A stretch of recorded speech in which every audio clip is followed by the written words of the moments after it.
প্রিয় দর্শক, আমন্ত্রণ জানাচ্ছি নিউজ আওয়ার এক্সট্রা অনুষ্ঠানে। আপনারা আগেই জেনেছেন আমরা আজকে রোহিঙ্গা বিষয় নিয়ে কথা বলবো, কারণ ইতোমধ্যে আজকের খবরেও আমরা অন্তত দুটি হেডলাইন আমরা রোহিঙ্গা বিষয় নিয়ে পড়েছি। আমাদের স্বরাষ্ট্র মন্ত্রী আছেন মিয়ানমারে এবং দুটি এমওইউ স্বাক্ষরিত হয়েছে।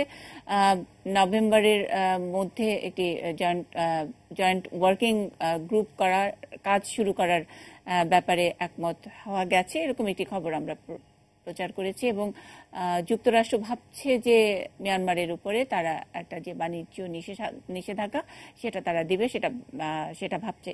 এরকম একটি প্রেক্ষাপটে আমরা আজকে রোহিঙ্গা বিষয় নিয়ে যে কথাটি বলছি সেটির শিরোনাম রেখেছি চাপ, মানবিকতার চাপ, প্রতিবেশীরও চাপ বাংলাদেশের কিন্তু অন্যভাবে নিতে হচ্ছে। সবকিছুই শুনবো। তার আগে একটু পরিচয় করিয়ে দিচ্ছি যারা আছেন আমাদের সঙ্গে স্টুডিওতে। আমরা পেয়েছি রিয়াজউদ্দিন আহমেদ, নিউজ টুডের সম্পাদক, ডক্টর মোহাম্মদ তানজিমউদ্দিন খান, ঢাকা বিশ্ববিদ্যালয়ের আন্তর্জাতিক সম্পর্ক বিভাগের সহযোগী অধ্যাপক এবং জাহাঙ্গীরনগর বিশ্ববিদ্যালয়ের আন্তর্জাতিক সম্পর্ক বিভাগের সহযোগী অধ্যাপক এবং আন্তর্জাতিক বিশ্লেষক শাহাব এনাম খান আছেন আমাদের সঙ্গে। আমরা সরাসরি সংযুক্ত হয়েছি পররাষ্ট্র সচিব শহীদুল হকের সঙ্গে। শুরুতেই আমরা দুই আন্তর্জাতিক বিশ্লেষক তাদের কাছ থেকে একটু ছোট ছোট করে দেশ সম্পর্কে জেনে আসি। যদি মোহাম্মদ তানজিমউদ্দিন খান, আপনি যদি আমাদেরকে একটু, সাধারণ দর্শক আমাদের টিভি সেটের সামনে বসে থাকেন, অনেক কিছু বোঝেন, তাদের ইনসাইট আরো অন্যরকম। এখন কথায় কথায় বলে যে মিয়ানমার তো একেবারেই না শোনা জাতি, তারা তো কখনোই কারো কথা শুনবে না। তাই কি আসলে মিয়ানমার দেশটা কি? মিয়ানমার যে তার যদি বৈশিষ্ট্য বিবেচনায় নেন, খুব সহজ বৈশিষ্ট্য না, খুবই জটিল বৈশিষ্ট্য। বিশেষ করে একটা মাল্টি এথনিক স্টেট, অনেক ধরনের সম্প্রদায়ের বসবাস। তার সাথে যেটা খুব গুরুত্বপূর্ণ, বিশেষ করে বাংলাদেশ মায়ানমারের এই রোহিঙ্গা ইস্যুকে কেন্দ্র করে যে জটিলতা তৈরি হয়েছে, সেই জটিলতা বুঝতে গেলে আবার মায়ানমারের যে শাসন কাঠামো, শাসন ব্যবস্থা, সেটা বোঝা খুব জরুরি। সেটা যদি বিবেচনা করেন যে তাদের শাসন ব্যবস্থা আসলে আমাদের দৃশ্যত দুটা অথরিটি আমরা দেখতে পাই। একটা অথরিটি হচ্ছে সুচির নেতৃত্বে, আর একটা অথরিটি হচ্ছে সামরিক বাহিনীর অংমিং এর নেতৃত্বে। এবং সবচেয়ে গুরুত্বপূর্ণ হচ্ছে ওদের যে, আপনি যদি সংবিধান দেখে থাকেন, সেই সংবিধান সামরিক বাহিনীকে, এই যে তাদের সামরিক শাসনের পরে যে গণতন্ত্র উত্তরণ, সেই উত্তরণের পরেও এক ধরনের সেমি মিলিটারি গভর্নমেন্ট, অন্য কথায় মিলিটারি আধিপত্যের একটা কাঠামো সেই সেই সংবিধানে রয়েছে। তাদের পার্লামেন্টে নির্দিষ্ট সংখ্যক সিট রিজার্ভ করা আছে, যেটা 25%। সব ধরনের আপনার শাসন কাঠামোতে ঠিক একইভাবে গুরুত্বপূর্ণ হচ্ছে যে তারা ডিফেন্স, বর্ডার এবং হোম, এই তিনটা মিনিস্ট্রির দায়িত্বে। এবং অন্য কথায় মানে সুচির যে নেতৃত্ব, সেই নেতৃত্বটা আসলে কতটুকু আধিপত্য বিস্তার করতে পারে সিদ্ধান্ত প্রণয়নের ক্ষেত্রে, সেটাও কিন্তু প্রশ্ন সাপেক্ষ। এবং সবচেয়ে বড় বিষয় হচ্ছে বহুদিন যাবৎ সামরিক শাসনের অধীনে থাকার কারণে ওদের যে রাজনৈতিক সংস্কৃতি তৈরি হয়েছে, সেই রাজনৈতিক সংস্কৃতিতে সামরিক জান্তাকে ওরা মনে করে তাদের রাষ্ট্রের অভিভাবক। তো এরকম একটা রাজনৈতিক সংস্কৃতি যেখানে আছে, সেখানে আসলে পররাষ্ট্রনীতিতে যে জটিলতা, বিশেষ করে দুই ধরনের অথরিটি এবং একটা অথরিটি অতি শক্তিশালী, সেই জটিলতার একটা প্রকাশ থাকবেই। এবং বাংলাদেশ মায়ানমার সম্পর্ক ঘিরে, বিশেষ করে রোহিঙ্গা ইস্যুতে কিন্তু আমরা সেই জটিলতারই প্রকাশ দেখছি। আমি শাহাব এনাম খান, আপনার কাছে একটু চায়না সম্পর্কে জেনে নিতে চাই। খুবই বড় দেশ, সবাই সমাজতন্ত্র, সব ব্যবসায় তারা, মানে তারা এখন অন্যতম পরাশক্তির লড়াইয়ে আছে। চায়নাকে আসলে আমল না দিলে অনেক কিছু হয় না। তাই কি এরকম সাধারণের পারসেপশন, সেই সাধারণের পারসেপশনটাকে কতখানি আপনি জাস্টিফাই করবেন আপনার তথ্য দিয়ে? ধন্যবাদ। একটু চায়না বা ভারত যে কোনো বিষয় নিয়ে আমরা আলাপ আলোচনা করার আগে আরেকটু যে জিনিসটা দেখা দরকার, যে আমরা আসলে কতটুকু করেছি এবং আমাদের ক্যাপাসিটিটা কতটুকু। আপনি যদি আমাদের এই 25শে আগস্ট থেকে এখন পর্যন্ত যদি পুরো ক্রনোলজিক্যালি দেখেন, বাংলাদেশের যে সাকসেস আছে এই রোহিঙ্গা ইস্যুটাকে ডিল করার জন্য, এবং আমরা যেভাবে ইন্টারন্যাশনাল লেভেলে, আপনি মাল্টিল্যাটারাল লেভেল বলেন বা মাল্টি পার্টি লেভেল বলেন বা আপনি বাইল্যাটারাল লেভেল বলেন, যে কোনো অবস্থাতেই বলেন, যে কোনো অ্যারেঞ্জমেন্টে আমাদের যে অবস্থানটা খুব পরিষ্কারভাবে তুলে ধরতে পেরেছি। সুতরাং বাংলাদেশের যে এই যে রোহিঙ্গা মানে সংক্রান্ত আমরা সেই জায়গাটায় যাব ভাই, আমরা একটু জাস্ট বাংলাদেশের একটু যে এই মুহূর্তে অবস্থানটা আছে, সেই অবস্থানে যে চায়না বা ভারত দুজনেরই যে সম্পৃক্ততা, এটাকে একটু আমাদের অবজেক্টিভ ভাবে দেখা দরকার। যে এটা শুধুমাত্র চায়নার সাথেই সম্পৃক্ত হলেই প্রবলেম সলভ হয়ে যাবে, বা ভারতের সাথে সম্পৃক্ত হলেই প্রবলেম সলভ হয়ে যাবে, ব্যাপারটা তা না। চায়নার যে ইকুয়েশনটা আছে মায়ানমারের সাথে, এটা দুই ধরনের ইকুয়েশন আছে। একটা ইকুয়েশন হলো তার মিলিটারি রিলেশনশিপ চায়না মায়ানমারের সাথে, দ্বিতীয়টা তার অর্থনৈতিক রিলেশনশিপ। আপনি যদি রাখাইন এলাকাটাকে ধরেন, সেই ক্ষেত্রে তার একটা সফট মানে বা আপনার একটা ব্লাইন্ড স্পট আছে। ব্লাইন্ড স্পটটা হলো আপনার জিও স্ট্র্যাটেজিক ব্লাইন্ড স্পট, কারণ এই জায়গাতে তার যে সামরিক অবস্থান বা তার যে সামরিক শক্তির যে বহিঃপ্রকাশটা সে এখানে দেখাতে চায়, সেটা ফিজিক্যালি তার জন্য খুব বড় রকমের সুবিধাজনক অবস্থান দেয় না, কারণ রাখাইন অনেকটাই মেইনল্যান্ড থেকে পাহাড় দিয়ে ঘেরা। ফলে এখানে তার কানেক্টিভিটি, অর্থাৎ এখানে তার যে মিলিটারি এস্টাবলিশমেন্ট, মায়ানমারের মিলিটারি জান্তা ছাড়া তৈরি করাটা খুব ডিফিকাল্ট, এটা একটা। আর দ্বিতীয় হলো যেটাকে অর্থনীতিতে বলা হচ্ছে, যেটা তানজিম ভাই বললেন, যে আপনি এই অঞ্চলটাতে মানে পশ্চিমা বিশ্বের চেয়ে ভারত এবং চীনের যে আধিপত্যের জায়গাটা আছে বা বিজনেস রিলেটেড সম্পর্কের জায়গাটা আছে, সেই জায়গাটাকেও তারা কোনো অবস্থাতেই ছাড়তে চাচ্ছে না। ফলে এইখানে আরেকটা জিনিস দেখতে হবে যে OBOR, one belt one road initiative, যেটা চায়না পার্সু করতে যাচ্ছে, সেটার জন্য তার এখানে স্ট্র্যাটেজিক জিও ইকোনমিক ইম্পর্টেন্সটা রয়ে গেছে। ফলে চায়নার জন্য মায়ানমার একটা গুরুত্বপূর্ণ এবং খুব কমপ্লিকেটেড জায়গা। তবে একটা আসার জায়গা, যে জায়গাটা আমি বুঝতে পারি, সেটা হলো যে চায়নার মধ্যেও এই রিয়েলাইজেশনটা এখন তৈরি হচ্ছে যে এই প্রবলেমটা আসলে যেভাবে এখন চলছে, এটা সাস্টেইনেবল ভাবে সলিউশন করতে গেলে আসলে মিলিটারি এনগেজমেন্টে তাদেরকে যেতেই হবে।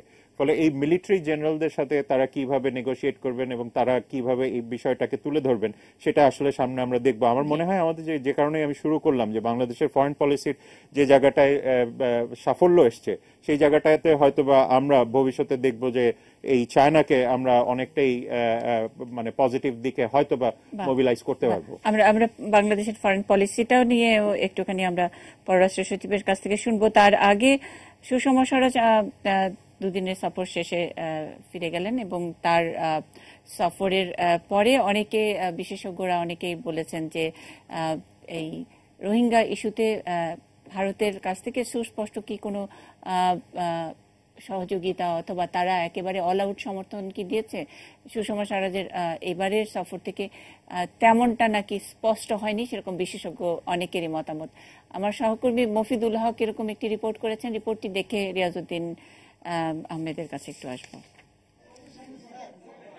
বাংলাদেশ ভারত যৌথ পরামর্শক সভা শেষে রোববার সংবাদ সম্মেলনে দ্বিপাক্ষিক বাণিজ্য ও রোহিঙ্গা ইস্যুতে নানা অগ্রগতি এবং আশ্বাসের কথা শুনিয়েছেন বাংলাদেশ ও ভারতের দুই পররাষ্ট্রমন্ত্রী। তবে এসব আশ্বাসের কার্যকারিতা নিয়ে সন্দিহান অর্থনীতি ও কূটনীতি বিশ্লেষকরা। তাদের মতে বাণিজ্যিক সম্পর্কে বাংলাদেশ ভারতকে যা দিয়েছে তার বিপরীতে প্রাপ্তি নিতান্তই হতাশাজনক। জুট গুডসের এগেইনস্টে অ্যান্টি ডাম্পিং, মাননীয় প্রধানমন্ত্রী যখন এপ্রিল মাসে গিয়েছেন তিনিও কিন্তু সেই দাবি করেছেন। মাননীয় প্রধানমন্ত্রী বা পররাষ্ট্রমন্ত্রী পর্যায়ে অ্যান্টি ডাম্পিং নীতি প্রত্যাহার করার জন্য অনুরোধ কেন আমাদেরকে করতে হবে, এটা তো আমি বুঝে পাই না। মানে তার অর্থটা কি, আমরা যে অর্থনৈতিক সুবিধার কথা বলছি, আমরা যে ইকোনমিক ইন্টারডিপেন্ডেন্স তৈরি করার চেষ্টা করছি, সেই জায়গাটায় কি আমরা খুব বেশি এগোতে পেরেছি বলে মনে হয়? প্রাক মূল্যায়নের ভিত্তিতে যে রুটগুলো বাছাই করা হচ্ছে, এই রুটগুলো বাছাইয়ের ফলে আমাদের সামগ্রিকভাবে বাংলাদেশ স্বার্থগুলো সংরক্ষিত হচ্ছে কিনা, বিশেষ করে নৌ রুট বা সি রুট বা ট্রেড রুট যেগুলো দেখানো হচ্ছে, সেগুলোর অনেক ক্ষেত্রেই বাংলাদেশের অন্য যে বন্দরগুলো তার উপযোগিতার ক্ষেত্রে এটার চাপ সৃষ্টি করতে পারে, অথবা যে রুটগুলো দেখা হচ্ছে সেইটি আসলে বিকল্প রুট হিসেবে খুব উপযুক্ত কিনা সে প্রশ্নটি আসতে পারে। রোহিঙ্গা ইস্যুতেও ভারত যে তাদের অবস্থান পাল্টেছে এমন মনে করছেন না বিশ্লেষকরা। ভারত তার স্বার্থটাকে বা মিয়ানমারের সাথে তার স্বার্থটাকে বাংলাদেশের স্বার্থের বাইরে আলাদা করে দেখতে চেষ্টা করছে, এটা অস্বাভাবিক কোনো বিষয় নয়। কিন্তু এই সমস্যাটা, রোহিঙ্গা সমস্যাটার যে চরিত্র, তাতে করে কিন্তু এটা কিন্তু বাংলাদেশের সমস্যা নয়, এটা এই অঞ্চলের সমস্যা হিসাবে কিন্তু তৈরি হচ্ছে। কাজেই prevention is better then cure. আমরা মনে করি আমাদের বন্ধুদের এটা উপলব্ধিতে নেওয়া প্রয়োজন যে আজকে যেটা বাংলাদেশের সমস্যা, কালকে কিন্তু সেটা বাংলাদেশের সমস্যা নাও থাকতে পারে। এই দ্বিপক্ষীয় সম্পর্কের বুনিয়াদটি কতটুকু শক্তিশালী বা আগামী দিনে কত সাস্টেইন করবে বা কোন দিকে যাবে, সেটি নির্ভর করবে বাংলাদেশের যে সমস্যা বা চাহিদার ক্ষেত্রে আঞ্চলিক দেশগুলো, বড় দেশগুলো, বিশেষ করে ভারত এবং চীন, তারা কি ধরনের ভূমিকা নিচ্ছে। বা রোহিঙ্গা সমস্যা এখন বাংলাদেশের জন্য সমস্যা আকারে এসছে। ফলে আঞ্চলিক বড় দেশগুলো তারা তাদের কূটনৈতিক এবং রাজনৈতিক সদিচ্ছাকে ব্যবহার করে বাংলাদেশের চাহিদা এবং সমস্যাকে কিভাবে দ্বিপক্ষীয় বিচারে গুরুত্ব দিয়ে সেগুলোকে আলোচনার প্ল্যাটফর্মে নিয়ে গিয়ে সমাধানের উদ্যোগ নেয়, বাংলাদেশ আগামীতে আসলে সেই জিনিসটি দেখতে চাইবে।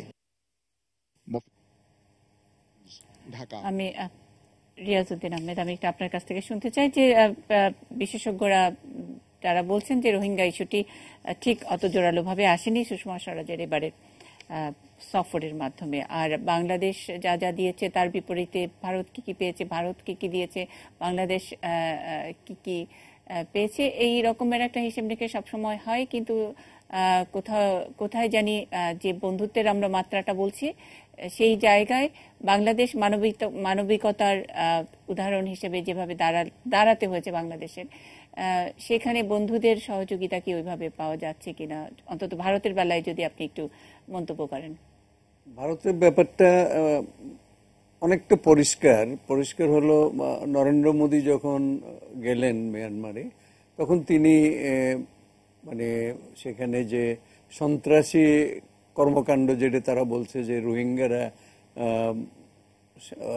বার্মিজ সেনাবাহিনীকে হত্যা করেছে এইটাকে তারা কন্ডেম করেছে। তারা কিন্তু এথনিক ক্লিনজিং অথবা ওই যে রোহিঙ্গাদের উপরে অত্যাচার, তাদেরকে দেশ থেকে বাধ্য করা, এই ব্যাপারে কোনো কথা বলেন নাই নরেন্দ্র মোদী। রোহিঙ্গা শব্দটি ছিল বলে একটি রেজুলেশনে তারা আপত্তি তুলেছে, ভারত তুলেছে সেটাই। তো এখন দেখেন কূটনীতি মানে পররাষ্ট্রনীতি নির্ধারিত হয় জাতীয় স্বার্থের প্রেক্ষিতে। এখন জাতীয় স্বার্থটা ভারতের কতটা স্বার্থ বাংলাদেশে, কতটা স্বার্থ মিয়ানমারে, এইটা তারা নিশ্চয়ই বিবেচনা করে তারা পলিসিটা নির্ধারণ করবে। চীনের ব্যাপারেও একই কথা, যে আমাদের সাথে বাংলাদেশের সাথে চীনের সম্পর্ক আছে, ব্যবসায়িক সম্পর্ক, রাজনৈতিক সম্পর্ক আছে, সেটার থেকে বেশি মিয়ানমারের সাথে সম্পর্ক। সেটা কেন, এই জিনিসটা দেখতে হবে। চীনের ব্যাপারটা দেখেন, এই রাখাইন স্টেটের যেটা আকিয়া ছিল, এখন স্মৃতি যে ওদের নতুন রাজধানী যেটা নামকরণ রাখাইন স্টেটের, এখানে যে পোর্ট আছে, এই পোর্টের 70% শেয়ার কিন্তু চায়নাকে তারা দিয়েছে, এবং এইখানে একটা ডিপ সি পোর্ট হবে। এই পোর্ট থেকে তারা গ্যাস এবং তেলের দুইটা পাইপলাইন করেছে, একটা বোধহয় 850 কিলোমিটার আর একটা 900 কিলোমিটার। এই দুইটা পাইপলাইন দিয়ে চায়নার, ওয়েস্টার্ন চায়নার মানে মেজর এনার্জি রিকোয়ারমেন্ট, এটা তারা মিট করছে, এবং চায়নার as a whole 6% energy requirement তারা এই পাইপলাইনের মাধ্যমে মিট করছে। এটা হলো একটা। 2 নম্বর হলো ডিপ সি পোর্ট, যেটা ওয়ান বেল্ট ওয়ান রোড এবং মেরিটাইম সিল্ক রোড, যেটা এই ডিপ সি পোর্টটা খুবই ইম্পর্টেন্ট।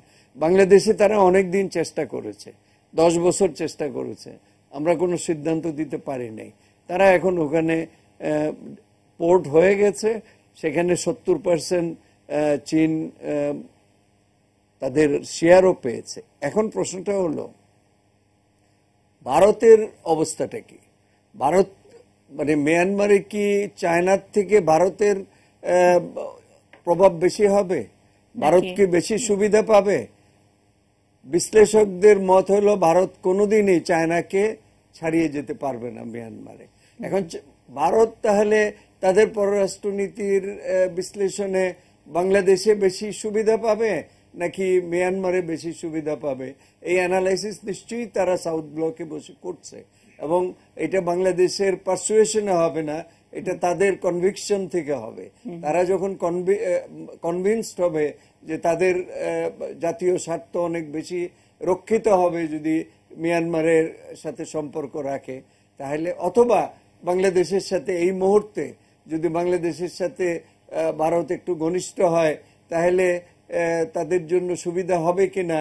তবে আমি একটা মনে করি যে সুষমা স্বরাজের এই ভিজিট এই সময়ে যখন ভারতকে নিয়ে ভুল বুঝাবুঝি আছে মিয়ানমার নিয়ে, তখন তার এই ভিজিট কিছুটা হলেও ভারতের পজিশনটা সফেন করেছে আমি মনে করি, কিছুটা পরিষ্কার হয়েছে এবং তারা উদ্বেগ প্রকাশ করেছে, যদিও এটাতে কিছুই মিন করে না, এটা কিন্তু মিয়ানমারকে চাপ দেওয়ার ব্যাপারে কিছুই মিন করে না। তবুও ভারত বাংলাদেশের কিছুটা কাছাকাছি এসছে, এটা আমি অনেকখানি পজিটিভ। আমরা একটু পররাষ্ট্র সচিবের কাছ থেকে একটু ঘুরে আসতে চাই, তিনি আছেন আমাদের সঙ্গে সংযুক্ত আছেন। জানতে চাই এই ভারত, চায়না এবং মিয়ানমারের এই রোহিঙ্গাদের চাপ, আমাদের সঙ্গে যারা আছেন অতিথিরা সকলে বলেছেন যে এখনো পর্যন্ত আমরা যেটুকু বিশ্ব মনোযোগের আমরা কেন্দ্রবিন্দু হতে পেরেছি, আমাদের সেখানে কূটনৈতিক দক্ষতাই অনেকখানি, সেটাই কৃতিত্বের দাবি রাখে। তারপরেও রিয়াজউদ্দিন আহমেদ বলছিলেন যে আসলে ভারত বাংলাদেশের সঙ্গে যাবে নাকি মিয়ানমারের সঙ্গে যাবে সেটা তাদের কনভিকশনের ব্যাপার, এটা আমরা ডিপ্লোমেসি দিয়ে কিছু আদায় করতে পারবো না। তাইলে আসলে এই যে মানবিকতার যে চাপটি, সেই চাপটি আসলে ডিপ্লোমেসি দিয়ে কি উতরানো যাবে না? এখানে যার যার স্বার্থ অথবা তাদের মানবিকতা সেটাই প্রখর হতে হবে, সেই জায়গায় কি আমরা আছি? সেরকম একটি চাপের মধ্যে কি আছি? শহীদুল হক।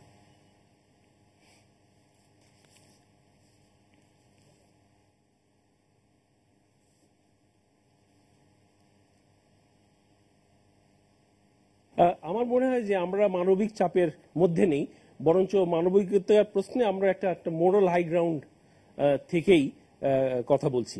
সুতরাং এই বিষয়টি আমি যেতেই চাই না, কারণ ওটা মনে হয় যে ডিবেটের ঊর্ধ্বে গ্লোবালি আমরা যেটা দেখছি। ভারতের কথায় আসি, আপনারা বিভিন্ন জন বিভিন্ন মত দিয়েছেন। আমি যেটা দেখেছি সেটা হলো ভারত বেশ কিছুদিন ধরেই এই ইস্যুতে বাংলাদেশের সাথে ছিল, বিশেষ করে হিউম্যান রাইটস কমিশনে ওনারা একটা স্টেটমেন্ট দিয়েছে। নর্মালি ডেভেলপিং কান্ট্রিজ, আমরা কখনো আরেকটা ডেভেলপিং কান্ট্রিজের ব্যাপারে হিউম্যান রাইটস কমিশনে একটা নিরপেক্ষ অবস্থান নেই যদি পক্ষে না নিতে পারি, এবং অধিকাংশ সময় কান্ট্রি স্টেটমেন্টের প্রশ্নই ওঠে না। মিয়ানমার প্রশ্নে এবার ভারত একটা কান্ট্রি স্টেটমেন্ট দিয়েছে। আমি সবাইকে বলবো যে আপনারা যদি একটু সময় পান তাহলে একটু দেখেন 1.5 পৃষ্ঠার উপরের স্টেটমেন্ট, এবং ক্যাটাগরিক্যালি আমরা যেই অবস্থান থেকে কথা বলছি, মাননীয় প্রধানমন্ত্রী যে 5 দফা বিষয়টি ওখানে সুন্দরভাবে উঠে এসছে। এই ভিজিটের সময় কেউ বলছেন যে এটা জোরালোভাবে তুলে ধরা হয়নি, আসলে এর চাইতে আর জোরালোভাবে তোলার কিছু নেই। মাননীয় পররাষ্ট্রমন্ত্রী খুব ক্লিয়ারলি এবং খুব স্ট্রংলি আমাদের অবস্থান তুলে ধরেছেন। একই সাথে মাননীয় প্রধানমন্ত্রীও কিন্তু অনেক সময় নিয়ে বিষয়টি ওদের পররাষ্ট্রমন্ত্রী যখন কল্যাণ করে ভারতের, তখন তুলে ধরেছেন। এর চাইতে জোরালো করে তুলে ধরবার কোনো অবকাশ আছে বলে আমার জানা নেই। এবং সব ক্ষেত্রেই তারা বলেছেন যে না, তোমরা যে একটা বড় সমস্যার মধ্যে আছো সেটা আমরা উপলব্ধি করি, আমরা সবসময় তোমাদের সাথে ছিলাম, এই সময় তোমাদের সাথে আছি। এইটার একটা প্রকাশ আমরা পরবর্তীতে দেখেছি পরের দিন অন 24 যেখানে ভারতীয় হাইকমিশনে একটা অনুষ্ঠান হয়েছে। সেখানে ভারতের পররাষ্ট্রমন্ত্রী বলেছেন যে আমাদের পররাষ্ট্রনীতির মানে ভারতের পররাষ্ট্রনীতির প্রায়োরিটি হলো নেইবার্স, এবং সেখানে বলেছেন নেইবার্সদের মধ্যে Bangladesh is first among the neighbours. এটা উনি হিন্দিতে বলেছেন, আমি ট্রান্সলেট করলাম। সুতরাং এবং ওই কথাটা উনি 2 বার বলেছেন, এবং যখন এই কথাটা বলেন তখন মিয়ানমারও কিন্তু ওই প্রতিবেশী ডেফিনেশনে আসে। তার সত্ত্বেও উনি বলেছেন বাংলাদেশ প্রথম, তারপরে অন্যান্য নেইবার্স। এর চাইতে স্ট্রং আর্টিকুলেশনের আর কোনো মাধ্যম আছে কিনা আমার ঠিক জানা নেই। সুতরাং আমার মনে হয় না যে আমরা মানবিক চাপের মধ্যে আছি। আসলে আমরা মানবিক বিষয়ে আমরা অনেক উপরে আছি। দুদিন আগে জিনিভায় একটা প্লেজিং কনফারেন্স হলো, সেখানে প্রায় 34টা দেশ বক্তব্য রেখেছে ইন এডিশন টু প্লেজিং মানি, এবং 34টা দেশই খুব স্ট্রংলি বাংলাদেশের এই মুহূর্তে যে অবস্থান সেটার ভূয়সী প্রশংসা করেছেন। আমাদের মাননীয় প্রধানমন্ত্রী যে মানবিকতার সহায়তায় এগিয়ে এসছেন সেইটার কথা বলেছেন। সুতরাং এখানে আমার মনে হয় না যে আমরা কোনো চাপের মধ্যে আছি, বরঞ্চ আমার মনে হয় যে এইটা আমরা খুব সুন্দরভাবে ব্যবহার করেছি, এবং ব্যবহার করে আপনি দেখবেন আজকে আমাদের মাননীয় স্বরাষ্ট্রমন্ত্রী ওখানে আছেন, দুটো এমওইউ হয়েছে। আপনি বলেছেন যদি প্রশ্ন থাকে তাহলে আমি আপনাদের সাথে এটা নিয়ে আলাপ করব। এবং ইন্টারেস্টিং হলো যে একটা 10 পয়েন্টস এগ্রিমেন্ট হয়েছে, এখনো ফাইনালাইজ হয়নি। আমার সামনে ড্রাফটটা আছে, যদি আলোচনার এক পর্যায়ে ওখানে আমরা আসি তাহলে আমরা দেখব যে মিয়ানমার গভর্নমেন্ট কি কি বিষয় করার অঙ্গীকারবদ্ধ হয়েছেন। আগামীকাল হয়তো এটা পাবলিশ হবে, এবং এটা থেকে বোঝা যায় যে আসলে মিয়ানমার চাপের মধ্যে আছে, এবং চাপের মধ্যে থাকার কারণেই মিয়ানমারের এই প্রথম আমরা আভাস পেলাম যে মিয়ানমারের যারা মিলিটারি গভর্নমেন্ট এবং যারা পররাষ্ট্র মন্ত্রণালয় বা civilian part of the government, তারা মোটামুটি একমত হয়েই এই জিনিসগুলো এগ্রি করেছেন। এবং ওই এগ্রিমেন্টে দু একটা আমি যদি পড়ে শোনাই তাহলে বুঝবেন যে এই পুরো জিনিসটা কোন দিকে যাচ্ছে। এবং এইটা সম্ভব হয়েছে কিন্তু এই যে ইন্টারন্যাশনাল প্রেশার প্লাস আমাদের অবস্থান দুটো মিলিয়ে কিন্তু হয়েছে। সুতরাং আমি কোনোভাবেই মনে করি না যে আমরা কোনো চাপের মধ্যে আছি, আসলে মিয়ানমার চাপের মধ্যে। আচ্ছা, শহীদুল হক, পররাষ্ট্র সচিব, আপনার কাছে প্রশ্ন যে কন্টেন্টটা যদি আপনি একটু পড়ে শোনান, এমওইউ তে কি আছে সেটা আপনি আপনার কাছে আছে ড্রাফটটা, সেটা পড়ে শোনাতে চেয়েছিলেন, সেটা জানতে চাইছেন। আমাদের সঙ্গে রিয়াজউদ্দিন আহমেদ আছেন। আর আপনি যেটা আমাদের শিরোনাম নিয়ে আপনার একটু আপত্তি, যেটা চাপ মানবিকতার, আমরা ঠিক বাংলাদেশ মানবিকতার চাপে নয়, বাংলাদেশ মানবিকতা দেখিয়ে এখন আসলে রোহিঙ্গা ইস্যুটি সামাল দিতে পারবে কিনা সেরকম একটি নিশ্চয়ই একটা বাংলাদেশের সকল মানুষের মধ্যে বুকের মধ্যে একটা চাপা উৎকণ্ঠা আছে, সেটাই একটা চাপ বোধ করছে। আসলে মানবিকতা নিয়ে বাংলাদেশের আসলে কোনো চাপের মুখে মানবিকতা বাংলাদেশের আসেনি, এটা একটা ন্যাচারাল বিষয়। আপনি এমওইউ নিয়ে যদি আমাদেরকে আরেকটু জানান।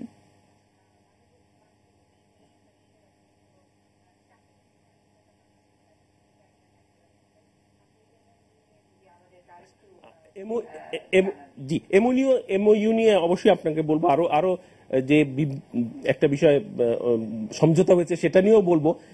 তার আগে একটু বলি যে আসলে আমার মনে হয় যে এই ধরনের একটা হিউম্যানিটেরিয়ান ক্রাইসিস যে বাংলাদেশ অপারেশনাল সাইডে, ডিপ্লোম্যাটিক সাইডে এবং সিকিউরিটি সাইডে ম্যানেজ করতে পারে, তার প্রমাণ বাংলাদেশ অলরেডি রেখেছে। এবং খুব কম দেশ আছে কিন্তু 1 মিলিয়ন লোক 1 মাসের মধ্যে এসে দাঁড়ালে আপনার দোরগোড়ায়, তখন তাদের আমরা যারা ওই ফিল্ডের মানুষ তারা বলি ইমার্জেন্সি উইদিন অ্যান ইমার্জেন্সি তৈরি হয়, সেটা কিন্তু হয়নি। মানুষ না খেয়ে মরেনি, কলেরা হয়নি, মহামারী হয়নি, বড় একটা যুদ্ধ লেগে যায়নি, বা এখান থেকে ক্রস করে ওরা যে ওখানে আক্রমণ করেনি। এই যে ম্যানেজমেন্ট, আমি মনে হয় বাংলাদেশ সরকারকে এবং বাংলাদেশের জনগণকে আপনাদের বাহবা দিতেই হবে, না দিলে আমার মনে হয় এটা ভুল হবে। সুতরাং বাংলাদেশ ওভার দি ইয়ার্স একটা ক্যাপাসিটি বিল্ড করেছে যে তারা এই ধরনের একটা ক্রাইসিসও ম্যানেজ করতে পারে। একটা গেল। দ্বিতীয়ত আপনার বলেছেন যে দুটো এমওইউ সই হয়েছে। দুটো এমওইউ, একটা হলো সিকিউরিটি ডায়ালগ এন্ড কোঅপারেশন, আর একটা বর্ডার লিয়াজো অফিস। এর একটা ইতিহাস আছে। 2013-তে আপনারা জানেন ফরেন অফিস কনসালটেশন নামে একটা মেকানিজম আছে। এই পর্যন্ত 7 বার ফরেন অফিস কনসালটেশন হয়েছে মিয়ানমারের সাথে, এবং তার মধ্যে 6th টাইমে যখন তারা এখানে ফরেন অফিস কনসালটেশনের জন্য এসেছিল, তখন আমরা আগের আলোচনার প্রেক্ষিতে দুটো ড্রাফট ওনাদের কাছে দিয়েছিলাম 2014, if I am not wrong, অগাস্টের দিকে। এবং আমরা দিয়ে বলেছিলাম যে দেখো, তোমরা সবসময় বর্ডারের সমস্যার কথা বলো, সিকিউরিটি সমস্যার কথা বলো, let's put a mechanism through which we can manage ইট। এবং তখন আমরা ভারতের সাথে যে আমাদের লং বর্ডার আছে সেই বর্ডারটা যে আমরা একটা কম্প্রিহেন্সিভ বর্ডার ম্যানেজমেন্টের মাধ্যমে ম্যানেজ করছি, ওইটার আদলে আমরা dialogue on security and cooperation দিয়েছিলাম। এই 2014 শেষ থেকে দু একবার আদান প্রদান হয়েছে। আমরা তখন দেখেছি যে মিয়ানমারের গভর্নমেন্ট, তখন সরকার সেনাবাহিনী ছিল, তারা খুব একটা এই বিষয়ে উৎসাহী ছিল না, এবং আমরা যতই আর্গুমেন্ট দিয়েছি কোনো কাজ হয়নি। ইনফ্যাক্ট বর্ডার লিয়াজো অফিসটা কোথায় হবে গুন্দুমে, সেটাও আমি এবং তৎকালীন স্বরাষ্ট্র সচিব দিয়ে দেখে এসেছিলাম। ওনাদেরকে বলেছি যে গুন্দুমে যেহেতু একটা ব্রিজ আছে নদীর উপরে, সুতরাং it will be much easier to communicate, even physically go and talk to each other, ওইখানে হতে পারে। এতদূর আমরা প্রোঅ্যাক্টিভলি এগিয়েছিলাম।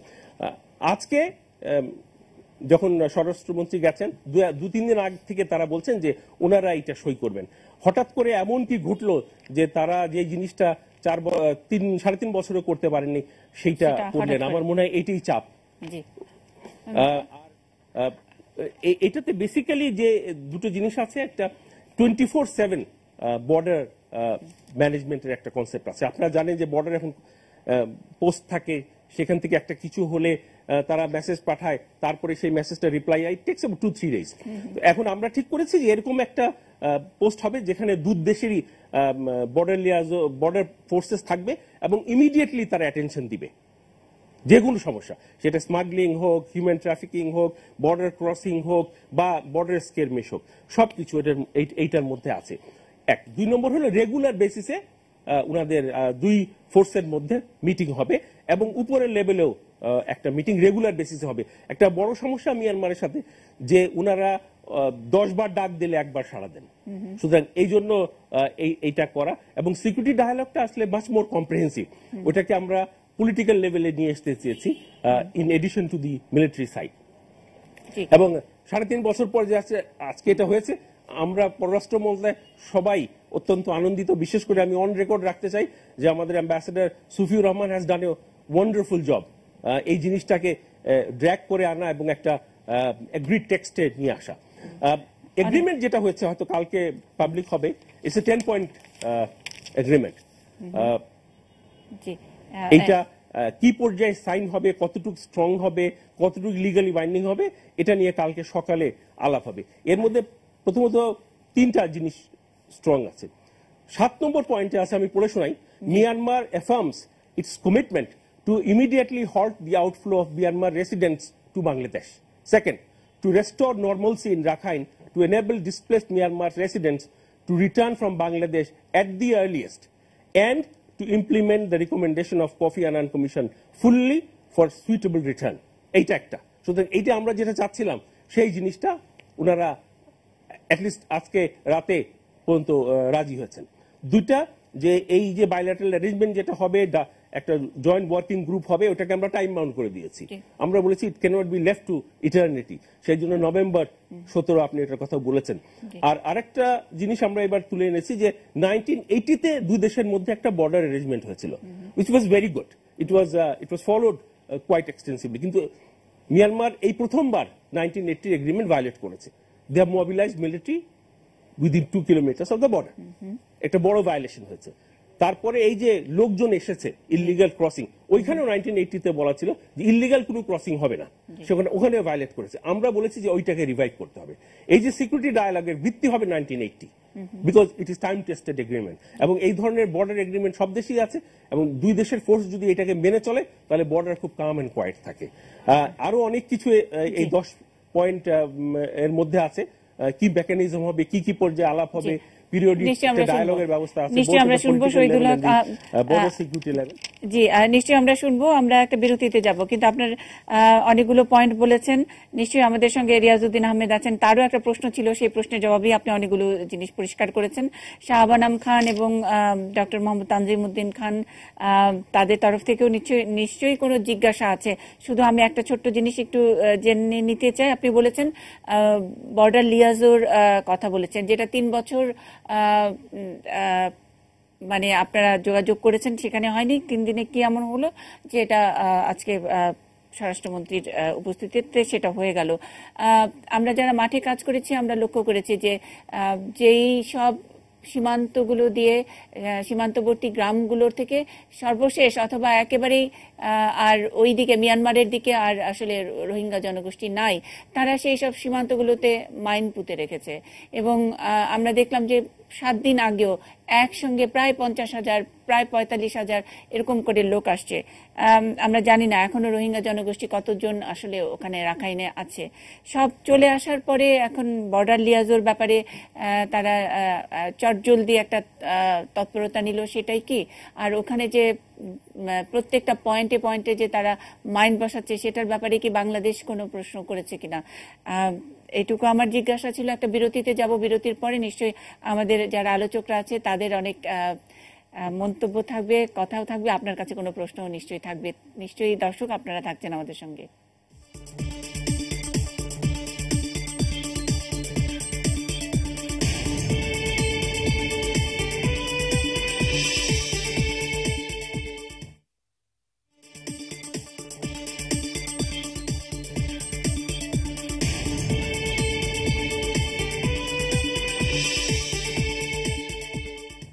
নিউজ আওয়ার এক্সট্রা, আমাদের আজকের শিরোনাম চাপ মানবিকতার, চাপ প্রতিবেশীর। বাংলাদেশে প্রায় 10 লাখ রোহিঙ্গা মানুষ তারা এখানে জায়গা নিয়েছে বা তারা আশ্রয় পেয়েছে। তাদের জায়গা থেকে, তাদের ঘর বাড়ি থেকে তাদেরকে বিতাড়ন করা হয়েছে, তাদের উপর অত্যাচার করা হয়েছে, নির্যাতন করা হয়েছে। এরকম একটি পরিস্থিতির মুখে বাংলাদেশ তার সীমান্ত খুলে দিতে বাধ্য হয়েছে এবং মানবিক কারণেই প্রায় 10 লক্ষ রোহিঙ্গা এখন বাংলাদেশে আছে। তাদের ফিরিয়ে নেওয়া নিয়ে একটা আন্তর্জাতিক চাপ তৈরির করার কথা উঠেছে গত 2 মাস ধরেই। সেখানে কূটনৈতিক তৎপরতাটাই অনেক জোরালো হওয়ার কথা। তার পাশাপাশি যখন নাকি পাশের দেশ ভারত, পাশের দেশ চায়না বা পাশের দেশ মিয়ানমার যখন হয়, তখন বাংলাদেশের জন্য এই কূটনৈতিক তৎপরতা কতখানি চাপের হয়, যেখানে ব্যবসায়িক ইন্টারেস্ট অনেকখানি জোরালো থাকে। সেরকম একটি জায়গা থেকে আলোচনাটা আমরা রেখেছি। সঙ্গে আছেন পররাষ্ট্র সচিব শহীদুল হক, তিনি এতক্ষণ কথা বলছিলেন। রিয়াজউদ্দিন আহমেদ আমাদের সঙ্গে আছেন, তিনি নিউজ টুডের সম্পাদক। ডক্টর মোহাম্মদ তানজিম উদ্দিন খান, তিনি ঢাকা বিশ্ববিদ্যালয়ের আন্তর্জাতিক সম্পর্ক বিভাগের সহযোগী অধ্যাপক এবং জাহাঙ্গীরনগর বিশ্ববিদ্যালয়ের আন্তর্জাতিক সম্পর্ক বিভাগের সহযোগী অধ্যাপক শাহাব এনাম খান আমাদের সঙ্গে আছেন। আমরা ডক্টর মোহাম্মদ তানজিম উদ্দিন খান আপনার কাছ থেকে আবার একটু শুনতে চাই আলোচনাটা যেই জায়গায় গেল। পররাষ্ট্র সচিব আমাদেরকে অনেক নতুন নতুন তথ্য দিয়েছেন, তারপরেও আপনি যেহেতু মিয়ানমারটা নিয়ে আপনার অনেক বেশি ইন্টারেস্ট, যে লেয়ারে আমরা যাচ্ছি এখানে কোন রকমের কোনো ডিপ্লোমেসি কি কাজ করবে নাকি আমাদের স্ট্র্যাটেজিটা কি হবে? আমরা এখানে যে ব্যবসায়িক স্বার্থটাই যেখানে নাকি মুখ্য। আমি প্রথমে ধন্যবাদ দিতে চাই আমাদের পররাষ্ট্র সচিবকে। আমার মনে হয় বাংলাদেশের ইতিহাসে এই প্রথম যে পররাষ্ট্র সচিব এমওইউতে কি আছেন সেটা আমাদের পড়ে শোনালেন। আশা করি এটা ধারাবাহিকতা বাংলাদেশ ভারত সম্পর্ক সহ অন্য সম্পর্কগুলোতেও থাকবে। এরকমটা হলে মানুষের মধ্যে আস্থা তৈরি করতে কিন্তু সহজ হয়। তারপরও কিছু প্রশ্ন থেকে যায়, বিশেষ করে মানে উনি যে কথাটা বলছেন যে কয়েক বছর, গত 3 বছর ধরেই এই এমওইউ স্বাক্ষরের চেষ্টা হচ্ছিল এবং সেই চেষ্টাটা ওই মুহূর্তে সফল হয়নি এবং আজকে আন্তর্জাতিক চাপ তৈরি হওয়ার কারণে ওনারা সফল হয়েছেন। এবং সেই ক্ষেত্রে বাংলাদেশের যিনি অ্যাম্বাসেডর আছেন মায়ানমারে, তাকেও আমি ধন্যবাদ দিতে চাই এবং আমি ব্যক্তিগতভাবেও ওনার সম্পর্কে অনেক জেনেছি এবং উনি খুব ভালোভাবে তৎপর আছেন এই বিষয়টা নিয়ে। এবং আন্তর্জাতিক পর্যায়ে এই চাপ তৈরির ক্ষেত্রে অবশ্যই বাংলাদেশে যারা কূটনৈতিক আছেন তাদের দক্ষতার প্রশংসা করতে হয়। তারপরে খুব গুরুত্বপূর্ণ বিষয় যেটা আপনি শুরুতে বলেছেন, একটা হচ্ছে ল্যান্ডমাইন ইস্যু, আরেকটা হচ্ছে যে এই যে অ্যাট্রোসিটি, সেই অ্যাট্রোসিটি কিন্তু থেমে থাকেনি। আমরা যখন এমইউ সাইন করছি তার কিছুদিন আগেও এই যে বুতিডাং, সেখানে স্থানীয় পর্যায়ে কিছু গ্রামে গিয়ে মায়ানমারের যে সেনাবাহিনী এবং স্থানীয় যে যারা থাগ আছে তারা কিন্তু ওই রোহিঙ্গাদের উপর অনাচার করছে, যারা অবশিষ্ট রোহিঙ্গারা আছে। এবং শুধু তাই না, ন্যাশনাল ভেরিফিকেশন কার্ড জোর করে তাদের গ্রহণ করতে বাধ্য করছে এবং ন্যাশনাল ভেরিফিকেশন কার্ড সঙ্গত কারণে তারা গ্রহণ করছে না, কারণ তারা এই রোহিঙ্গা আইডেন্টিটি হারাবে তাদের ধারণা। ঠিক একই সাথে 40,000 কিয়াটেও ঘোষণা করা হয়েছে যারা ন্যাশনাল ভেরিফিকেশন কার্ড গ্রহণ করবে। তার মানে খুব গুরুত্বপূর্ণ হচ্ছে সামাজিক পর্যায়ে রোহিঙ্গা বিরোধী মনোভাব কিন্তু এখনো চাঙ্গা এবং এই মনোভাবটাকে কিন্তু সামরিক জান্তা হচ্ছে তাদের বৈধতা তৈরি করার জন্য কাজে লাগে। এরকম পরিস্থিতিতে আমরা যে কাজগুলো করছি, বিশেষ করে দুটো এমওইউ এর আলোচনা এসছে এবং এটা স্বাক্ষরও হয়েছে, সেটা দিনের শেষে আসলে রেটরিক হিসেবে থাকবে নাকি আসলে সত্য সত্য বাস্তবায়িত হবে, সেটা আসলে আমি মায়ানমারের যদি রাজনৈতিক সংস্কৃতি দেখি, তাদের একটা কালচার অফ ডিফায়েন্স আছে। তো সেই পরিপ্রেক্ষিতে বাংলাদেশের কূটনৈতিকদের জন্য আর কি অপশন আসলে থাকবে, এটা আমার পররাষ্ট্র সচিবের কাছে প্রশ্ন। এবং এই যে 2014 সাল থেকে আপনারা যে তৎপরতা চালালেন, সেই তৎপরতাটা কেন আসলে আজকের পরিস্থিতিটা যেন এই পর্যায়ে না পৌঁছায়, সেটাকে আমরা আসলে কেন রোধ করতে পারলাম না, এখানে আসলে আমাদের কি দুর্বলতা ছিল, সেগুলো আমার খুব জানার আগ্রহ। এবং আমি আবারও ধন্যবাদ দিতে চাই যে উনি জনগণের সামনে একজন কূটনৈতিক হিসেবে বাংলাদেশের কার্যক্রম খুব চমৎকারভাবে তুলে ধরেছেন, কিন্তু তারপরও এই প্রশ্নগুলোর উত্তর পাওয়াটা আমার কাছে খুব জরুরি মনে হয়। এবং বিশেষ করে মায়ানমারের যে সরকার ব্যবস্থা, সেই সরকার ব্যবস্থায় আমরা আসলে কতটুকু প্রভাব তৈরি করতে পারবো এগুলো বাস্তবায়ন করার জন্য। তবে একটা গুরুত্বপূর্ণ বিষয় হচ্ছে সূচির দিক থেকেও কিন্তু কিছু পজিটিভ কিছু ওপেনিং হয়েছে, কিছু স্পেস তৈরি হয়েছে। বিশেষ করে আমরা এই কয়েকদিন আগেও খেয়াল করলাম আপনার এই যে একটা union enterprise for humanitarian assistance, settlement and development, সেইটার আওতায় সূচি কিছু কার্যক্রম নিতে চাচ্ছে, বিশেষ করে রোহিঙ্গা রিফিউজিদের রিপ্যাট্রিয়েশন, রিসেটেলমেন্ট এবং ওভারঅল রাখাইন স্টেটের ডেভেলপমেন্ট। তো সেই পরিপ্রেক্ষিতে আমি খুব ইতিবাচকভাবেই দেখতে চাই, কিন্তু এই ইতিবাচকতাটা সত্যি বাস্তবে আমরা দেখব কিনা, সেটা আসলে নিশ্চিত করার আমাদের অন্য কি কি উপায় আছে। আচ্ছা, এই প্রশ্নটি শহীদুল হকের কাছে। জি, একটু প্রশ্ন রিয়াজউদ্দিন আহমেদ জি, মাননীয় পররাষ্ট্র সচিবের কাছে। একটা রিপোর্ট, রয়টার্স আজকে একটা রিপোর্ট করেছে যে ওদেরকে বাংলাদেশ থেকে নিয়ে আদর্শ গ্রামে রিহেবিলিটেট করা হবে এবং আদর্শ গ্রামগুলি অনেকটা তাদেরকে কনফাইনমেন্টে রাখা হবে, কনসেন্ট্রেশন ক্যাম্পের মতো। তো আপনি বলছেন যে তাদেরকে রাখাইনে সেটেলমেন্ট করা হবে, কিন্তু আজকের রিপোর্টে কিন্তু এই কথাটা নাই। এখানে বলা হয়েছে যে তাদের বাড়িঘর সব দখল করে নিচ্ছে এবং মিয়ানমারের নাকি একটা আইন আছে যে বাড়িতে আগুন লাগে ওই আগুন লাগার বাড়ির জমিটা চলে যায় সরকারের কাছে।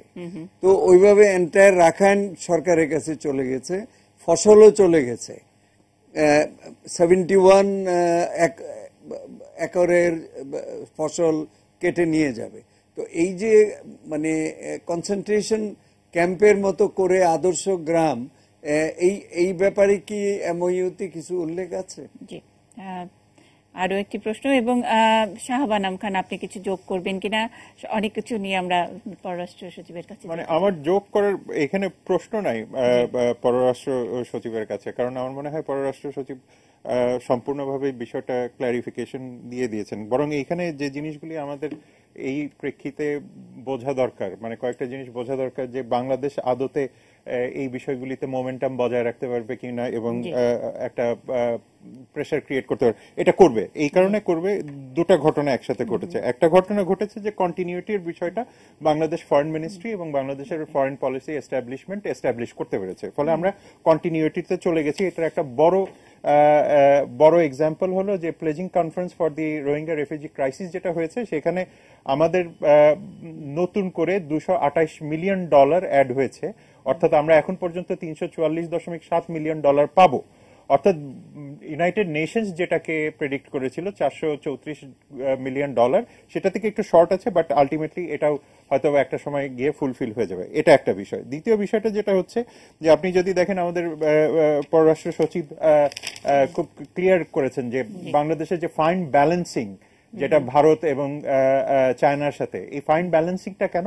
এখানে জিও স্ট্র্যাটেজিক, জিও পলিটিক্যাল বিষয়গুলি থাকে, তো কানেক্টিভিটির একটা ব্যাপার আছে, যেটা দিয়ে প্রথমেই শুরু করলাম যে সাকসেসের জায়গাগুলি কোথায় থাকে। এখানে আমরা যে আমাদের যে বার্গেনিং টুলস এবং বার্গেনিং ক্যাপাসিটি এবং নেগোসিয়েশন স্কিলসগুলি ফার্স্ট টাইমের মতো আমরা দেখছি যে এফেক্টিভ ভাবে কাজ করছে।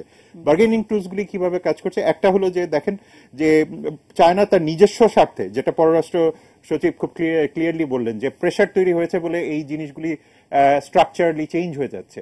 আমরা চায়নাকে অন্ততপক্ষে এইটুক চায়নার মধ্যে, যেটা প্রথমেই বললাম, যে বোঝাতে পেরেছি যে জেনারেলরা যে কাজটা করছে এটা তো শুধুমাত্র বাংলাদেশের উপরে চাপিয়ে দিলে হচ্ছে না, এটা আলটিমেটলি তার যে ওভার প্রজেক্ট বলেন, যেই প্রজেক্ট বলেন, প্রত্যেকটাকেই হ্যাম্পার করবে এবং আপনার কানেক্টিভিটি হ্যাম্পার করবে। ফলে বাংলাদেশ যদি ওভারেও যেতে চায় তা আলটিমেটলি যাবেটা কোথা দিয়ে, 1 নাম্বার। 2 নাম্বারটা থাকে যেটা যে আমরা বার্গেনিং বা নেগোসিয়েশন যে স্কিলসেই আপনি কথাটা বলেন না কেন, এটা ভারতের জন্য এটা প্রবলেম। কারণ একটা জিনিস আমরা বোঝাতে সক্ষম হয়েছি এবং আমাদের মিডিয়াতে যে জায়গাটায় আমরা কখনোই বলি না যে এই প্রথমবারের মতো আপনি দেখেন, প্রথমবার বলে শব্দটা হয়তো ভুল বলছি, বাট এইবার দেখেন যে ভারত কিন্তু বাংলাদেশকে অনুসরণ করছে, বাংলাদেশ ভারতকে অনুসরণ করছে না।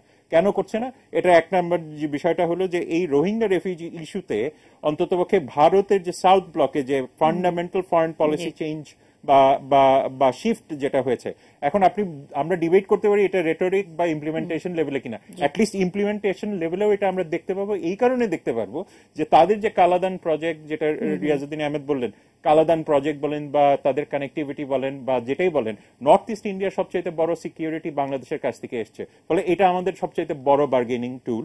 এবং সেকেন্ড, তাদের যে কালাদান প্রজেক্ট আছে বা এশিয়ান হাইওয়েজ প্রজেক্টগুলি আছে বা যে এই কানেক্টিভিটি প্রজেক্টগুলি আছে, প্রত্যেকটার জন্যই বাংলাদেশকে তাদের প্রয়োজন হবে। ফলে আপনি একটা আনস্টেবল বাংলাদেশকে রেখে আপনি কোন রকমেই এই যে আপনি 800 মাইল রাস্তার কথা বলেন, 800 মাইল পাইপলাইনের কথা বলেন, ভারতের যে পাইপলাইনের কথা বলেন, প্রতিটা জিনিসের জন্যই বাংলাদেশকে তার যেভাবেই হোক, যে কোনো প্রয়োজনই হোক, লাগবে। থার্ড যে জিনিসটা থাকে যে একটা মিসক্যালকুলেশনের কথা বোঝানো গেছে, দুটা রাষ্ট্রই এখন বুঝতে পারছে যে এই কম্পিটিশনে, জিও স্ট্র্যাটেজিক কম্পিটিশনে যে জিনিসটা ঘটবে আলটিমেটলি থার্ড পার্টির এখানে উত্থান ঘটবে। কেন উত্থান ঘটবে এখানে? কারণ আপনি যদি কসোভো এক্সাম্পল নিয়ে আসেন, আপনি যদি ইউরোপের বলকানাইজেশন এক্সাম্পল নিয়ে আসেন, অবভিয়াসলি এটা চায়নাও চাবে না, ভারতও চাবে না যে এখানে আরেকটা কসোভো লাইক সিচুয়েশন হোক। ফলে সেই কারণে হলেও ভারত এবং চায়না আলটিমেটলি একটা পর্যায়ে যায় তারা একটা কনভার্জেন্সে আসবে। যে কারণে পররাষ্ট্র সচিব একদম ক্লিয়ারলি, এবং আমরা যে একটা রাইট ডিরেকশনে আসছি, এটা আরেকটা বিষয় আছে, সেটা হলো ভাই আমি কিন্তু শুনবো আরো, কারণ আমাদের অনেক লম্বা। একটু শেষ করি, আমাকে যদি 1 মিনিট সময় দেন। সেখানে যদি বলেন যে আপনি ইউনাইটেড নেশনসে আমরা যে সিকিউরিটির বিষয়গুলি নিয়ে এসেছি, এই সিকিউরিটি কিন্তু no longer is a country specific. সিকিউরিটির যে কনসার্নগুলি ইউনাইটেড নেশনসে এসছে বা সিকিউরিটি কাউন্সিলে এসছে বা জেনারেল অ্যাসেম্বলিতে আমাদের মাননীয় প্রধানমন্ত্রী যেগুলিকে তুলে ধরেছেন, প্রত্যেকটাই কিন্তু ট্রান্সন্যাশনাল ক্যারেক্টার মধ্যে পড়ে যাবে। ফলে এই ট্রান্সন্যাশনাল ক্যারেক্টার যখন আপনার এই সিকিউরিটি থ্রেটগুলি কনভার্টেড হবে, তখন এটা তো শুধুমাত্র বাংলাদেশের কনসার্ন দাঁড়াচ্ছে না, এটা চীনের জন্য দাঁড়াচ্ছে, এটা মায়ানমারের জন্য দাঁড়াচ্ছে, এবং ultimately all the way up to the Indonesian state, যেখানে আপনি দেখছেন যে র্যাডিক্যালাইজেশন, অমুক সমুক এগুলি হচ্ছে। তো প্রতিটাই আসলে ইন্টারকানেক্টেড, এবং এই বার্গেনিং এর জায়গা থেকেই আমাদের কন্টিনিউটিটা থাকবে। তবে একটা জায়গায় একটু কনসার্নটা থাকে যে আমরা মোমেন্টামটা বজায় রাখার জন্য আমাদের যে মেকানিজমটা দরকার, সেটা হয়তো মাননীয় আমাদের পররাষ্ট্র সচিব ব্যবস্থাটা নিয়েছেন, এবং আশা করি ভবিষ্যতে এটা আমি ছোট ছোট 3টি পয়েন্ট লিখেছি। তানজিমউদ্দিন খান তিনি একটা প্রশ্ন করেছেন, নিশ্চয়ই আমাদের মাননীয় পররাষ্ট্র সচিব নোট রেখেছেন। রিয়াজউদ্দিন আহমেদ এবং আপনিও যে মোমেন্টামের কথা বলেছেন, সবগুলো প্রশ্নেরই উত্তর দেবেন শহীদুল হক।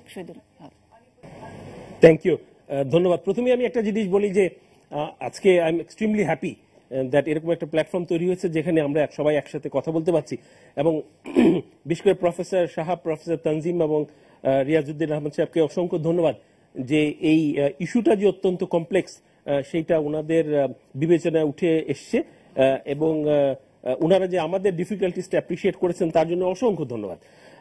একটা জিনিস দিয়ে শুরু করি, সেটা হলো Bangladesh matters. Bangladesh equally matters like any other country in regional and global geopolitics and geostrategy.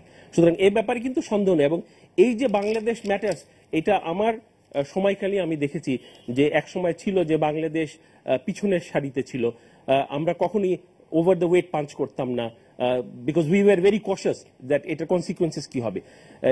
আমরা ইদানিং খেয়াল করছি, এবং এর জন্য আমাদের মাননীয় প্রধানমন্ত্রীকে অবশ্যই ক্রেডিট দিতে হবে যে উনি যে কনফিডেন্স তৈরি করেছেন, যে অবস্থান তৈরি করেছেন, ওই অবস্থান থেকে we punch above the weight. এবং এর একটা বড় এক্সাম্পল হলো এখানে, যেটা আমার মনে হয় মিয়ানমার ঠিক বুঝে উঠতে পারেনি যে আমরা এই ধরনের একটা ইন্টারন্যাশনাল প্রেশার ক্রিয়েট করার এবিলিটি রাখি। প্রফেসর তানজিম বলেছেন যে এই যে ওনারা সবাই মিলে, আপনারা মিলে যে একটা এমওইউ, একটা স্টেটমেন্ট ঠিক করলেন, এইটা রেটরিক কিনা। আপনার যেরকম মনে সন্দেহ, আমাদেরও কিন্তু ইকুয়ালি এরকম একটা সন্দেহ সবসময় থাকে, এবং সেই জন্য আমরা বলছি যে we are cautiously optimistic. Optimist না হলে ডিপ্লোমেসি করা যায় না, but here we are cautiously optimist. এক। 2 নম্বর হলো যে ব্লাফ দিতে পারে, কিন্তু আমরা এই জন্য এত দূরে গিয়েছি যে ব্লাফ যদি হয়, এটা let them give the bluff, that will make our life much easier in the international circuit. এবং আমরা কিন্তু অফ দ্য রেকর্ড ওদেরকে, ইন্টারন্যাশনাল কমিউনিটিকে বলেছি যে আমরা with all goodwill we are going ahead, but we know that it may not eventually lead to the result that we all want, which is a peaceful resolution of the subject. সুতরাং ওই জায়গায় আমরা equally কশাস। আমরা একটা কথা বললে ওরা সেটা পিছনে যে 10টা কথা থাকে সেটাও আমরা বার করার চেষ্টা করি। সেই কারণেই আপনি খেয়াল করবেন যে যখন আমাদের বাইল্যাটারাল অ্যাপ্রোচটা বেশ দূর এগিয়ে গেছে, আমরা কিন্তু equally Geneva, New York, Delhi, Beijing, Moscow সব জায়গায় ইকুয়াল প্রেশার রেখেছি। সিকিউরিটি কাউন্সিলে রেখেছি, একটা থার্ড কমিটিতে রেজুলেশন নিয়ে ড্রাফটিং এর কথাবার্তা হচ্ছে। আমরা হিউম্যান রাইটস কাউন্সিলে একটা স্পেশাল প্রসিডিওরের জন্য মুভ করছি।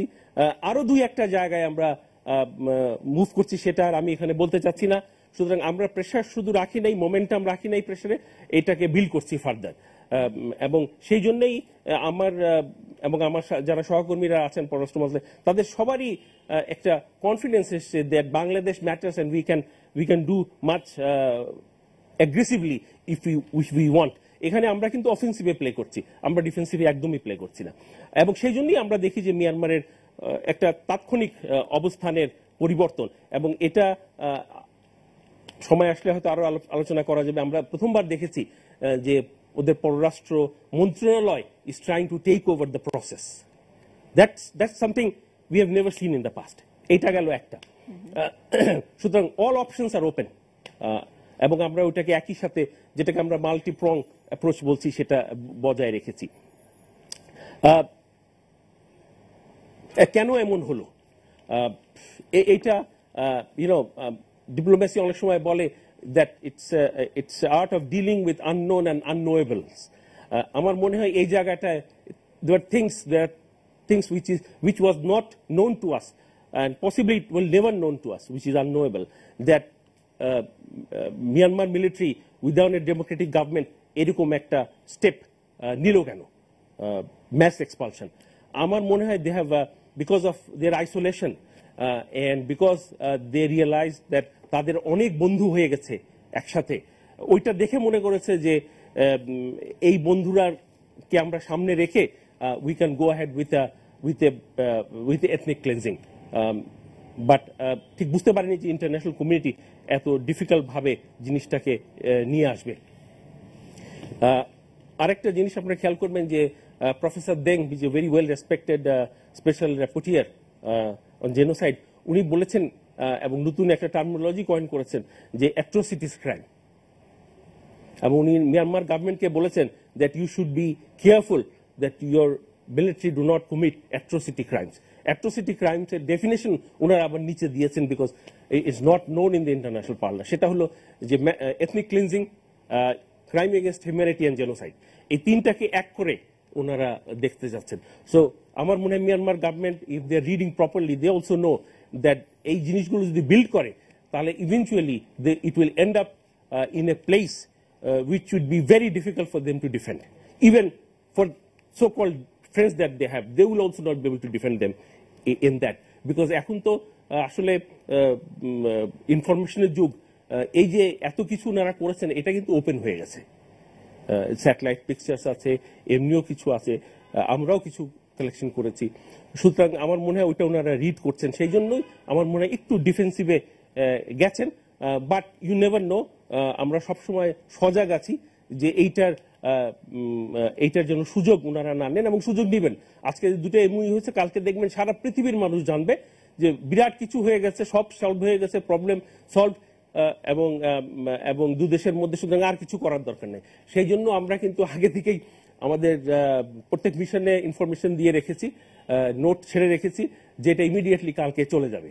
যে এইটুকু আমরা পেয়েছি, we are still not sure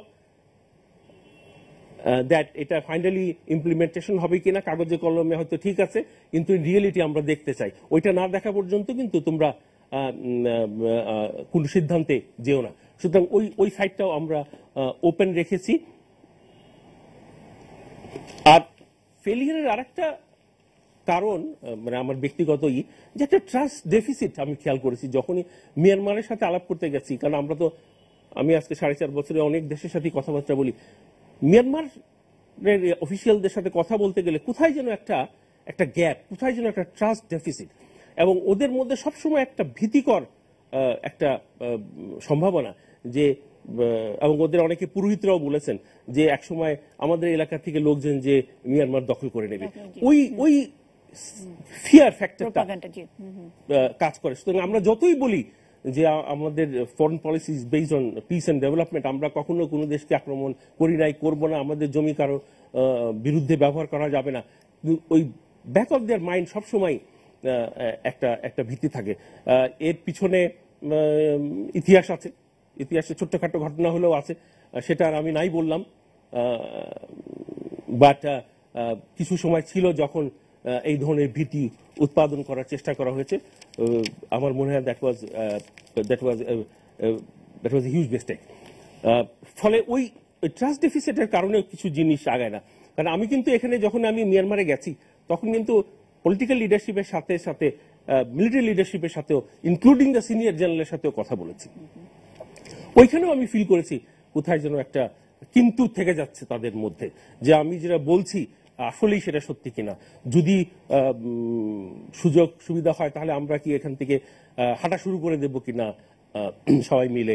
এবং এই যে আমাদের এত লোক সংখ্যা, এরা বলে ডেমোগ্রাফিক ইনভেশন, এই ধরনের একটা টার্মিনোলজি মিলিটারি ব্যবহার করছে, এবং মিলিটারি ওভার দ্য ইয়ার্স একটা সাইকি তৈরি করেছে যে এরা মুসলমান, এরা বুদ্ধিস্ট এগেনস্টে, এদের অনেক বুদ্ধি। ইনফ্যাক্ট আমাদের 2-1 যে মিয়ানমার ডিপ্লোম্যাট বন্ধু বান্ধব আছে, তারা বলে তোমরা তো খুব চালাক, you are very clever group of people, ডিপ্লোমেসিতেও তোমরা ক্লেভার। তো এই যে এই কথাগুলো যে ওরা আমাদেরকে ভাবে যে আমরা ওদের চাইতে বুদ্ধিমান এবং আমরা ওদেরকে ডমিনেট করব, এই ধরনের একটা সাইকি আছে, তার ফলেই হয়তো জিনিসগুলো এগোয়নি। এবং আরেকটা জিনিস হয়েছে যে মিয়ানমারের মিলিটারি দেখেছে যে ডেমোক্রেসি যেভাবে ফ্লারিশ করছে, এইভাবে যদি ফ্লারিশ করতে থাকে তাদের ক্ষমতাটা ক্রমশ কমে আসবে। আজকেই কমবে না, বাট ক্রমশ কমে আসবে। এবং এটা সম্ভব হবে যতদিন অং সান সু চি ক্ষমতায় থাকবেন, বিকজ উনার পরে কে আসবে তার ওই ধরনের ক্ষমতা ইমেজ হবে কিনা আমি জানি না। ফলে উনারা যা করতে চান এখনই করতে চান, এবং তারা শুধু যে বাংলাদেশের এই রোহিঙ্গাদের সাথে এরকম আচরণ করছে তা না, আরো যে 3-4টা বড় এথনিক গ্রুপ আছে তাদের সাথেও কিন্তু ওনারা খোঁচাখুচি চালিয়ে যাচ্ছেন, ডিসপাইট দ্য ফ্যাক্ট দ্যাট তাদের সাথে পিস ট্রিটি আছে।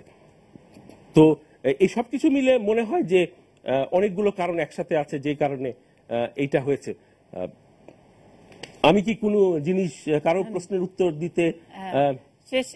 আরেকটি প্রশ্ন ছিল যে রয়টারের যেটা রিপোর্ট, যেটা রিয়াজ ভাই প্রশ্ন করেছেন, তাদেরকে একটা মানে কনসেন্ট্রেশন ক্যাম্পের মতো কোথাও গিয়ে রাখা হবে, এরকম একটা রিপোর্টের আদার দেন রাখাইন, তাদেরকে অন্য জায়গায় রাখা হবে আদর্শ গ্রাম বলে, যেটা which may sound like concentration camp. জি,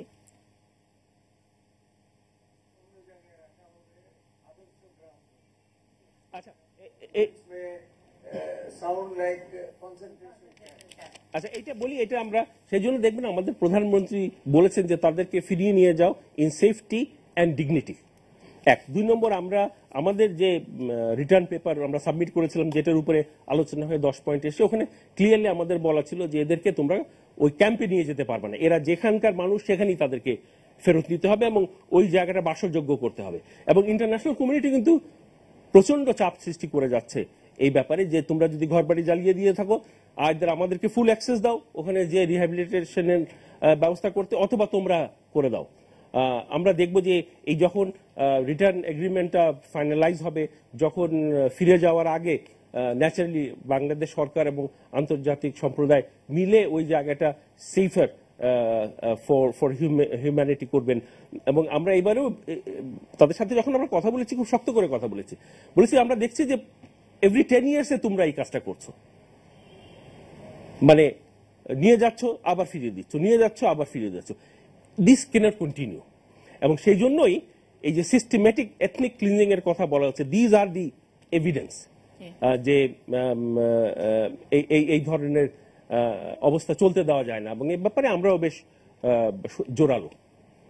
আমার মনে হয় না বর্তমান পরিস্থিতিতে মিয়ানমার গভর্নমেন্ট ওই ধরনের কনসেন্ট্রেশন ক্যাম্পে এদের ফিরিয়ে নিয়ে যাওয়ার রিস্ক নিবেন। যদি নেন, I think they will have to pay the price for that. অনেক ধন্যবাদ, অনেক ধন্যবাদ মাননীয় পররাষ্ট্র সচিব আপনাকে। অনেক প্রশ্নের আমরা পরিষ্কার উত্তর পেয়েছি। আমাদের সঙ্গে প্যানেলে যারা আছেন তারা হয়তো আরো অন্যান্য প্রসঙ্গ নিয়ে নিশ্চয়ই কথা বলবেন। আমাদের এই আয়োজন নিউজ আওয়ার এক্সট্রার আয়োজনের পরপরই news hour politics plus foreign office থেকে এরকম আপনারা মাঝে মধ্যে কথা বললে অনেক মানে আমরাও লেখালেখির জন্য সেন্স অফ ডাইরেকশন পাওয়া যায়। জি, নাহলে তো হ্যাফাজার্ড হয় সবকিছু। অনেক ধন্যবাদ শহীদুল হক।